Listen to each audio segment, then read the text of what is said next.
Share ko lang to nabili ko guys. This is a UAG hard case para sa iPhone. So, ano bang special sa kanya? Yung una kong phone, kung makikita nyo, ayan, yung pinag-video ko. UAG din yung gamit ko dyan na hard case. So, ever since UAG talaga gamit ko. Kasi maganda talaga yung protection na binibigay niya sa phone. So, babalik tayo dito mga brother. No? So, parehas lang naman siya ng design. Dito sa dati ko, ito.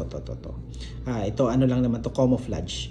Pero ang meron dito ngayon sa bagong hard case is this one. Yung kanyang stand. Na built-in na siya mga brother.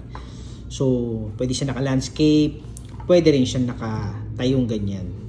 So, yun mga brother. This is a iPhone 16 Pro Max. So, available tong ganitong case for iPhone 16, 15, 14, 12. And check nyo na lang just selection kung ano yung mga available na variant dyan sa selection. And yung colors niya, may white, transparent, green, black.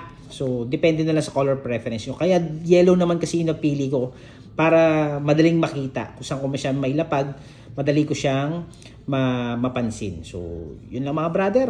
Alright. Talagang ganun pa rin si UAG. Maganda pa rin yung mga corners niya. Talagang maganda yung kanyang protection.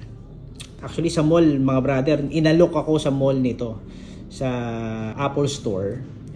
Yung UAG nila too much, grabe, sobrang mahal.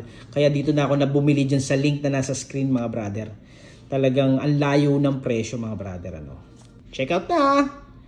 UAG hard case. Thank you! God bless Philippines!